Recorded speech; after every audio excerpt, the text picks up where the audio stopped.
నిజ నిర్ధారణకు అంతిమ నిర్ణయం DNA టెస్ట్. ఉన్నది ఉన్నట్లుగా వాస్తవాలను శోధించి వివరించే మన DNA టీవీ, మన రాష్ట్రం, మన ఛానల్.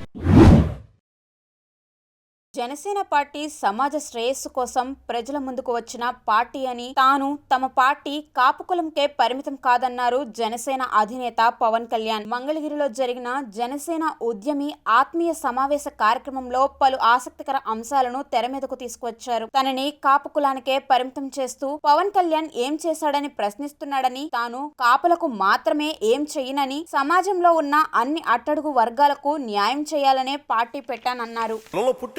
కానీ ఒక కులం కోసం పనిచేయడానికి రాలా, దేశం కోసం పనిచేయడానికి వచ్చాం, సమాజ స్థాపన కోసం వచ్చాం. ఈ మధ్యన వైసీపీ నాయకులు కూడా ఏదో కొంచెం 2-3 సందర్భాల్లో మన వాళ్ళు డేటా పంపిస్తే, మీరు కాపులకి ఏం చేశారు ఇవన్నీ మాట్లాడుతుంటే, నేను ఒక కాపుల కోసం ఆలోచించడం రాలా. నేను రెల్లి సమాజం గురించి ఆలోచిస్తాను, మాల సమాజం గురించి ఆలోచిస్తాను, మాదిగ సమాజం గురించి ఆలోచిస్తాను, బీసీల సమాజం గురించి ఆలోచిస్తాను, అన్ని ఉన్నత సోకాళ్ళు ఓసీ కాస్టుల గురించి ఆలోచిస్తాను, అందరూ బాగుండాలని ఆలోచిస్తాను.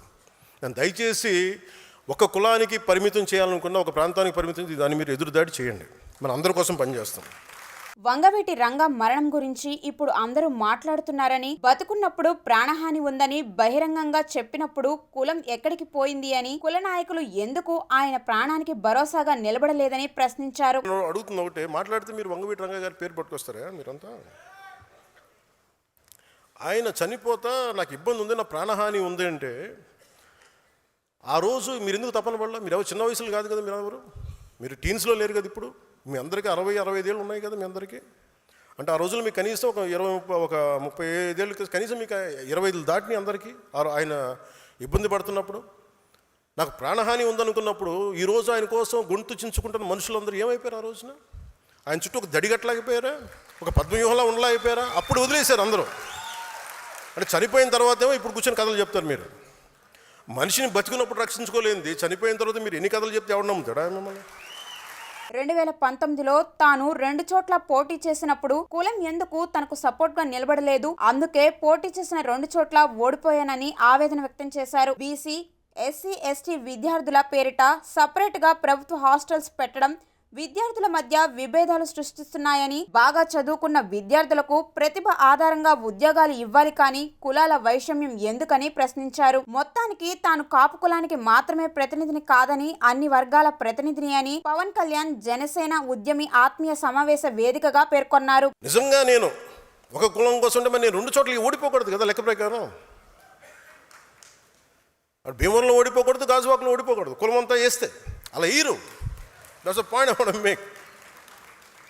అలాగే కన్షీరామ్ గారు వచ్చినప్పుడు తిలక్ తరాజ్ తల్వార్ ఇంకో జూతేశా మారో అనేది ఉంటుంది.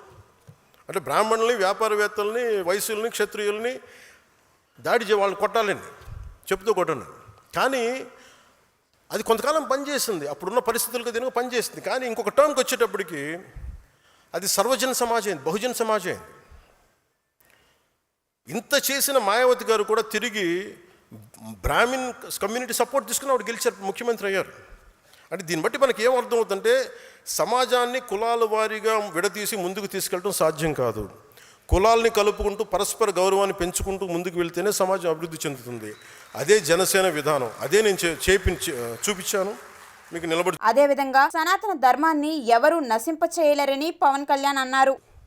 శ్రీకృష్ణదేవరాయల కాలంలో అరబ్ వ్యాపారులు గుర్రాలు అమ్మడానికి వచ్చి మాకు ప్రార్థనా స్థలం లేదు అని అడిగితే ఆయన మస్జిదులు నిర్మించి ప్రార్థనలు చేసుకునే అవకాశం కల్పించారు. ఎందుకంటే ఈ దేశ సంస్కృతికి ఇన్సెక్యూరిటీ, అభద్రతా భావం లేదు. ఈ దేశం ఎప్పుడు ఇతర మతాలకి భయపడదు, మీ ధర్మాన్ని మీరు పాటించండి అని స్థానం ఇచ్చే మహోన్నత సనాతన ధర్మం ఇది. కానీ ఆ సహనాన్ని బలహీనతగా భావించి, ఆ సంస్కృతిని మేము చంపేస్తాం, ఆ సనాతన ధర్మాన్ని నలిపేస్తాం, నశింపజేస్తాం అంటే అది మీరు ఈ నేల స్వభావాన్ని అర్థం చేసుకోకపోవటమే. ఎన్నికల సమయంలో కొంతమంది బొట్లు పెట్టుకుని ఆలయాలు తిరుగుతారు. సనాతన ధర్మంపై దాడులు జరిగినప్పుడు మటుకు మేము సనాతన ధర్మాన్ని నిర్మూలిస్తామని బహిరంగ మాట్లాడతారు.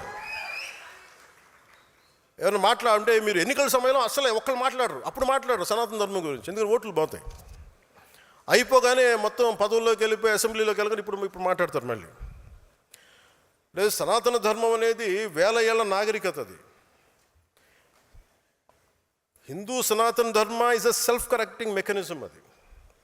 ఇది ఒకడు స్థాపించింది కాదు, ఒక వ్యక్తి స్థాపించింది కాదు, అది అనాదిగా జరుగుతుంది. It has a self correcting దాంట్లో తప్పులు ఉన్నాయి, తప్పులు కరెక్ట్ చేసుకుంటూ వెళ్తుంది. అంతేగాని కూర్చోబెట్టి గిరిగీసుకుని ఇంతే అని చెప్పి ఒక ఫిక్స్డ్ రూల్ లేదు. అందువల్ల సనాతన ధర్మాన్ని మీరు నశింప చేయలేరు.